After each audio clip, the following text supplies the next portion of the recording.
It all started on a crisp autumn day on our college campus. The kind of day where the air feels like it's giving you a gentle hug, but still cold enough that you can see your breath forming little clouds when you speak. I'm Alex, by the way. I've always been the quiet one, the guy who sits in the back of the lecture hall, who'd rather spend Friday nights with a good book than at a party. I'm not antisocial, just selective with my energy. That's what my mom calls it anyway. But this story isn't really about me. Or well, it is, but it's also about Jamie. Jamie with the infectious laugh and eyes that crinkle at the corners when he smiles. Jamie who somehow knows everyone on campus, yet still noticed me. Let me tell you about the first time we really talked. We'd been in the same contemporary literature class for almost 2 months, occasionally exchanging nods or brief hellos, but nothing substantial. I'd noticed him. Of course, it was hard not to. He had this way of speaking during class discussions that made even the driest literary analysis sound fascinating. His hands would move animatedly as he talked about Woolf's stream of consciousness or Hemingway's iceberg theory, and I found myself watching those hands more often than I'd like to admit. That day, the Hoodie day, as I've come to think of it, was unusually cold for October. The temperature had dropped overnight, catching everyone by surprise. I was bundled up in my favorite navy blue hoodie, the one my grandmother had given me before she passed away last year. It wasn't anything fancy, just soft from years of wear, with a small embroidered constellation over the heart, Aquarius, my sign. But it meant the world to me. It smelled faintly of her perfume, no matter how many times I washed it, and wearing it felt like carrying a piece of her with me. I was hurrying across the quad, late for my morning coffee ritual before class, when I literally bumped into Jamie. He was shivering, wearing only a thin t-shirt despite the cold snap. Sorry, we both said simultaneously, and then laughed at the coincidence. There was an awkward moment where we just stood there, breath fogging between us, before he spoke again. Man, I really misjudged the weather today, he said, rubbing his arms. The forecast said it would warm up by now, but I think the weatherman was feeling particularly optimistic. His teeth were actually chattering a little, which somehow made him even more endearing. Without thinking, I started to unzip my hoodie. Here, I offered, you can borrow this. The words were out before I could reconsider, which was unusual for me. I typically overthink every social interaction to the point of paralysis. Jamie's eyes widened. No way, then you'll be cold. I couldn't. I have a sweater underneath, I explained, already slipping the hoodie off.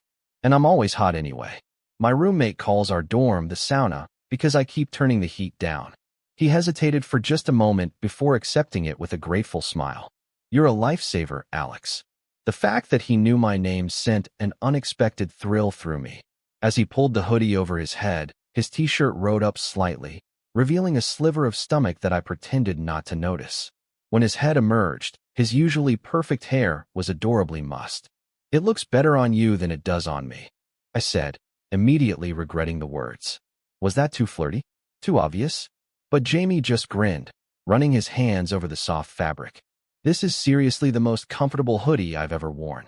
Where did you get it? I told him about my grandmother, surprised at how easily the personal story flowed out. He listened attentively, nodding at all the right moments, asking questions that showed he was genuinely interested. We ended up walking to class together, arriving 5 minutes late, but neither of us caring much. As we took our seats, Jamie leaned over and whispered, I might never give this back, just so you know. There was a playful glint in his eye that made my stomach do a little flip. Oh really? I whispered back, surprising myself with my boldness. He pretended to consider for a moment. Then his face lit up with what I would come to know as his idea expression, slightly raised eyebrows, a hint of mischief in his eyes. How about this? I'll return it after you give me a kiss. He delivered this with such casual confidence that for a second I wasn't sure I'd heard him correctly. My face must have shown my shock because he quickly added, when you're ready, of course. No pressure. Consider it motivation. Then he winked, actually winked, and turned his attention to the professor who had just begun the lecture. I spent the entire class in a daze, barely registering our discussion of postmodern narrative techniques. Had Jamie just flirted with me? Was the hoodie hostage situation serious, or just a joke? And why did the idea of kissing him to get it back not seem like the worst thing in the world? The next few weeks were a delightful form of torture. Jamie wore my hoodie constantly, which both thrilled and frustrated me. On one hand, seeing him in something of mine gave me a possessive satisfaction I'd never experienced before. On the other hand, I really did miss that hoodie, and every time I saw him wearing it, I was reminded of the condition for its return. We started spending more time together outside of class. It began innocently enough: study sessions in the library for our upcoming midterm, coffee breaks between classes, the occasional shared meal in the dining hall. Jamie introduced me to his wide circle of friends, always making sure I felt included even when my introversion threatened to overwhelm me. "Guys, this is Alex," he'd say, his hand sometimes finding its way to the small of my back, "the literary genius who's saving my GPA this semester." I learned that Jamie was studying psychology with plans to become a therapist, that he had two younger sisters he adored, that he could play the guitar but only knew songs from Disney movies because he used to entertain his sisters when they were little.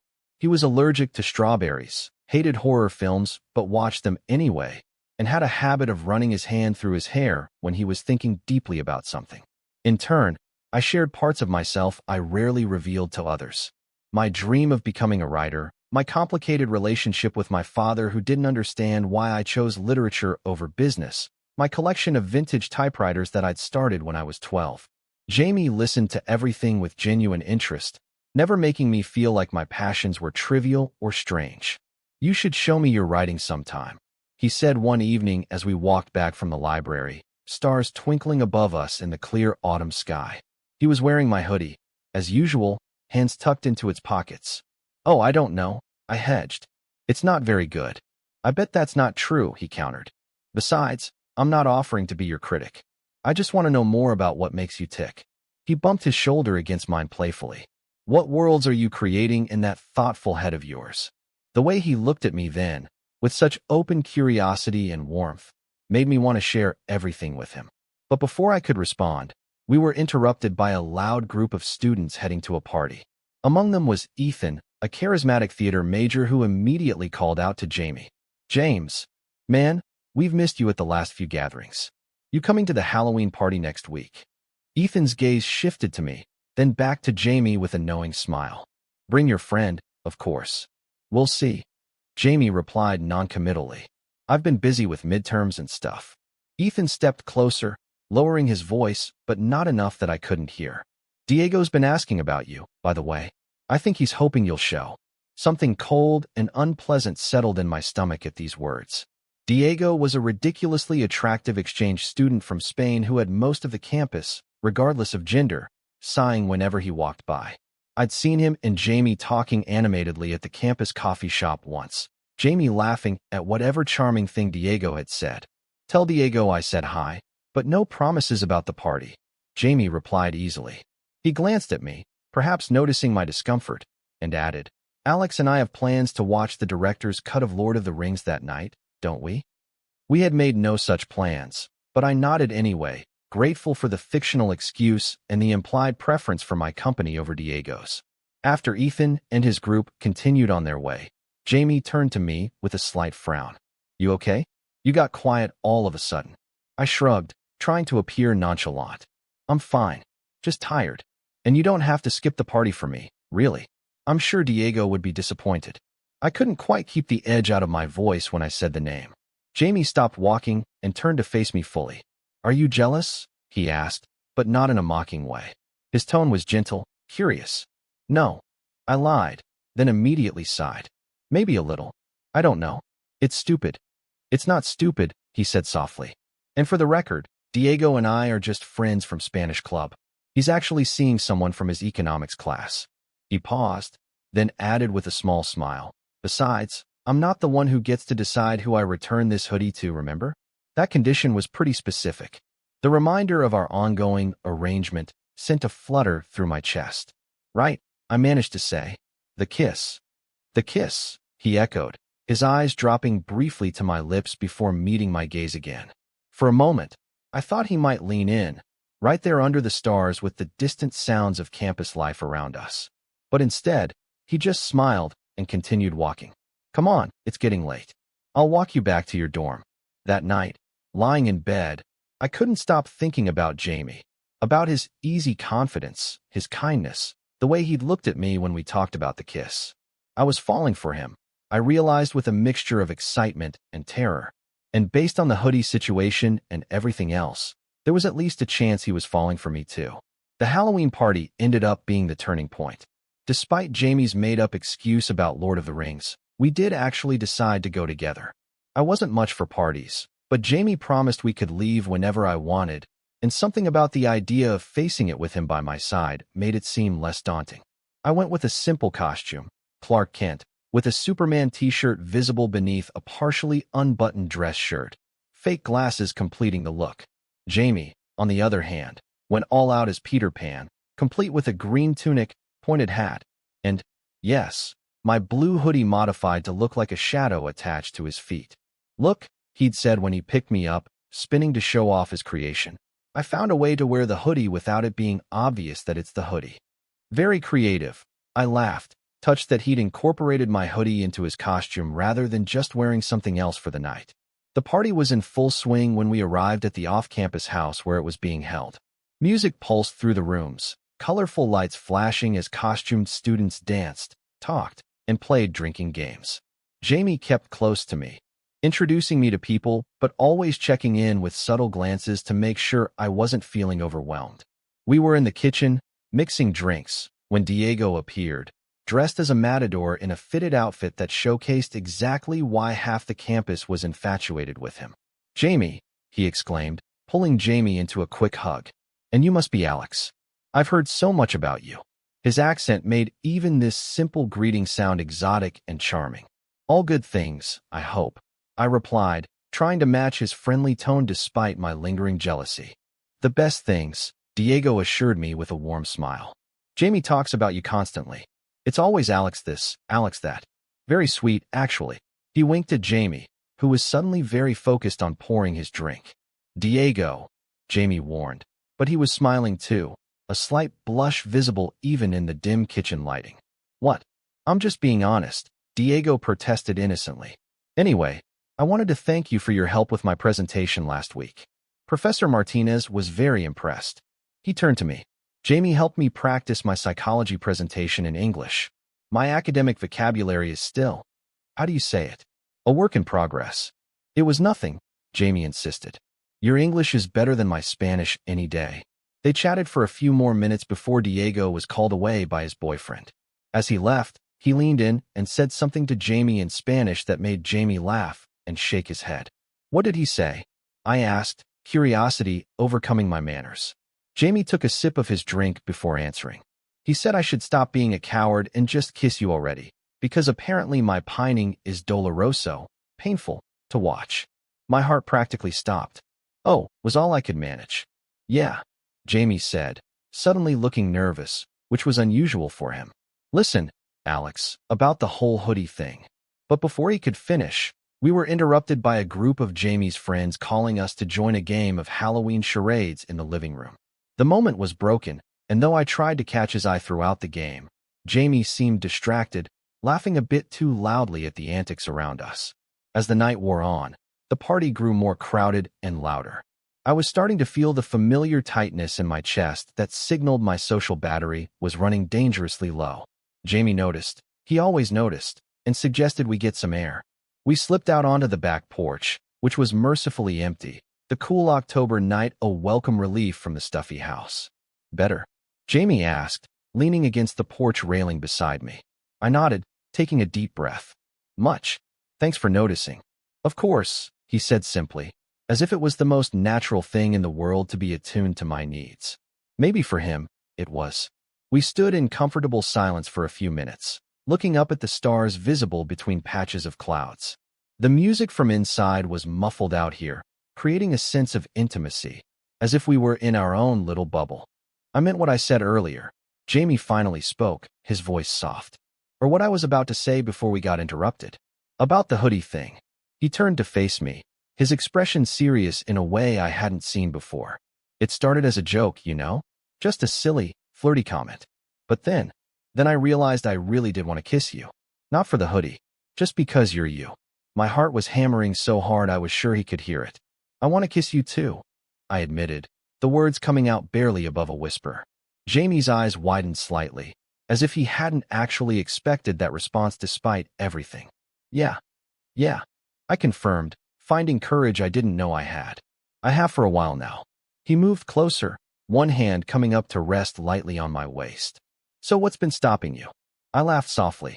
I thought you were waiting for me to kiss you to get my hoodie back. That was the deal, right? Screw the deal, Jamie murmured, leaning in until our foreheads were nearly touching. I'd give you 1,000 hoodies if it meant I could kiss you right now. And then he did. His lips were soft and tasted faintly of the cider he'd been drinking. The kiss was gentle at first, almost hesitant, but when I responded by sliding my hands into his hair, it deepened into something more certain, more intense. I felt his smile against my lips, and I couldn't help smiling too, which made kissing properly a bit difficult, but neither of us seemed to mind. When we finally pulled apart, Jamie kept his hands on my waist, keeping me close. Wow, he breathed, looking slightly dazed. That was worth waiting for, I suggested, feeling uncharacteristically bold. Definitely, he agreed, pressing another quick kiss to my lips as if he couldn't help himself. Though I'm kicking myself for not doing it sooner. We stayed on that porch for what felt like hours, talking and kissing and laughing, the party inside completely forgotten. Jamie told me how he'd been interested in me since the first day of class, when I'd made an insightful comment about unreliable narrators that had impressed even our notoriously difficult professor. I confessed how I'd watched him during discussions, admiring not just his intelligence but the passion with which he engaged with the material. So what happens now? I asked eventually, my head resting on his shoulder as we sat on the porch steps, his arm around me, keeping me warm in the chilly night air. Well, Jamie said thoughtfully, I suppose I should return your hoodie, as per our agreement. He started to unwrap the modified hoodie from around his feet, but I stopped him. Keep it, I said. It looks better on you anyway. He smiled, pulling me closer. How about we share it? It can be our thing, the hoodie that brought us together. I like that idea, I agreed, leaning in for another kiss. We left the party soon after, walking hand in hand back to my dorm.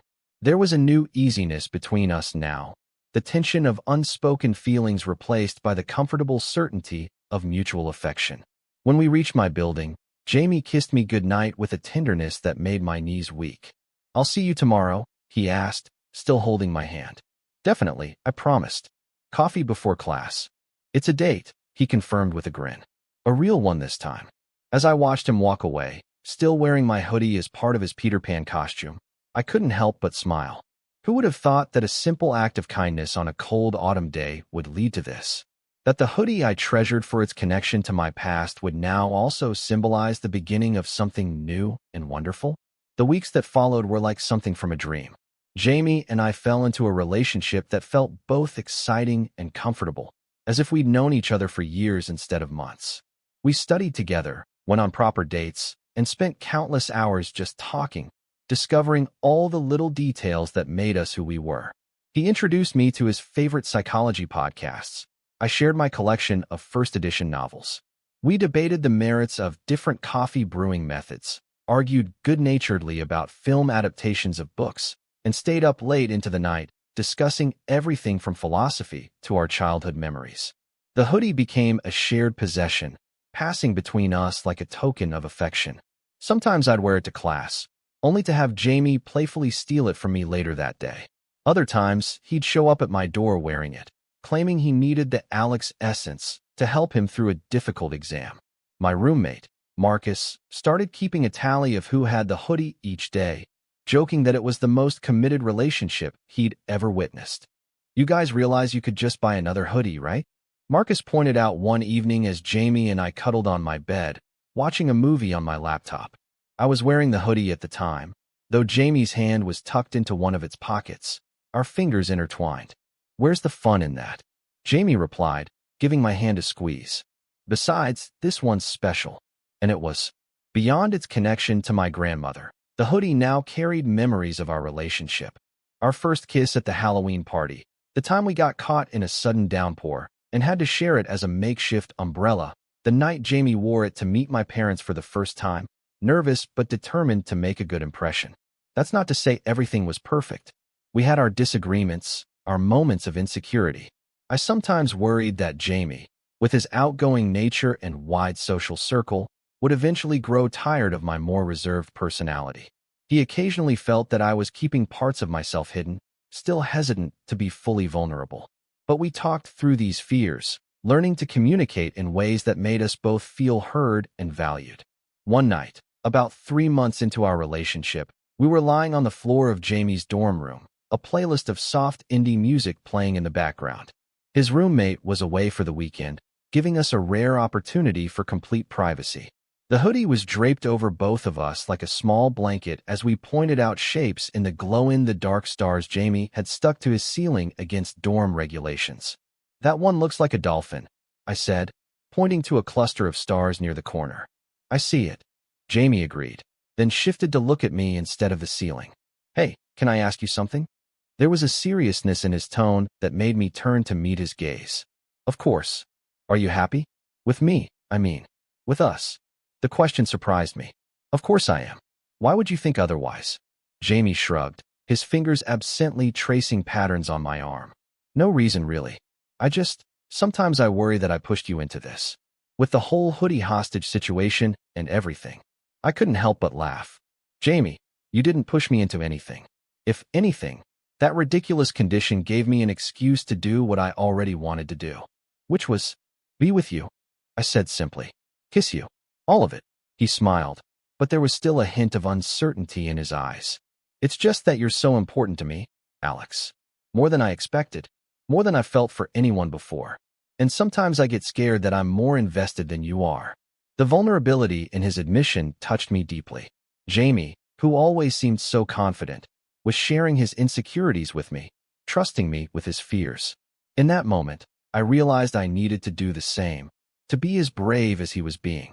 "I'm in love with you," I said, the words coming out before I could overthink them. "I've probably been falling in love with you since you first put on this ridiculous hoodie. So if you're worried about unequal investment, don't be." Jamie's expression transformed, surprise giving way to joy. "You love me." "I do," I confirmed, feeling lighter for having said it. "I love how you always notice when I'm feeling overwhelmed at social events. I love how passionate you get when talking about psychology. I love that you remember how I take my coffee and that you always save the crossword puzzle from the campus newspaper for me. I just love you." "I love you too," he replied without hesitation, his voice thick with emotion. "So much it scares me sometimes." He kissed me then, soft and sweet, his hand cradling my face as if I were something precious. The hoodie slipped off us, forgotten for the moment as we lost ourselves in each other, exchanging whispered declarations of love between kisses that grew increasingly heated. Later, as we lay tangled together in Jamie's narrow dorm bed, the hoodie now serving as an extra pillow, I thought about the journey that had brought us here. From strangers in a literature class to this, to love, to belonging, to a relationship that felt like coming home. "What are you thinking about?" Jamie murmured, his voice sleepy as he traced lazy circles on my back. "About how glad I am that you stole my hoodie," I replied, pressing a kiss to his shoulder. He chuckled, the sound rumbling through his chest. "Best theft of my life. Though technically it was borrowing, not stealing." "Semantics," I dismissed with a smile. "The point is, it brought us here." "No," Jamie said, suddenly serious. "You brought us here. Your kindness, your willingness to share something important to you with a shivering stranger. The hoodie was just the medium. I considered this. Maybe. Or maybe it was your boldness, making that ridiculous condition about the kiss. Let's call it a team effort," he suggested, pulling me closer. "You, me, and the magical hoodie." "The magical hoodie," I repeated with a laugh. "Sounds like a children's book." "I'd read it," Jamie said, yawning. "Especially if you wrote it." As he drifted off to sleep, I stayed awake a little longer, thinking about symbols and connections. The hoodie that had once represented my bond with my grandmother now also symbolized my relationship with Jamie, a physical manifestation of how love gets passed along, transformed, expanded, how objects can carry meaning beyond their material value, becoming vessels for our stories and emotions. In the months and years that followed, the hoodie remained a constant in our relationship. It witnessed our graduation, our first apartment together, our career struggles and triumphs. It began to fray at the edges, the embroidered constellation fading with time, but we couldn't bear to part with it. Like our relationship, it had weathered changes and emerged stronger, more comfortable, more truly ours. Sometimes, when Jamie wears it now, I'm reminded of that chilly autumn day when I impulsively offered it to a shivering classmate. How could I have known then what would grow from that simple act of kindness? That the hoodie would become not just a piece of clothing, but a chapter in our love story. The first of many chapters we continue to write together, each day adding new meaning, new memories, new reasons to be grateful for a cold day and a borrowed hoodie that was only ever returned with a kiss. Total _char_count, 18,890.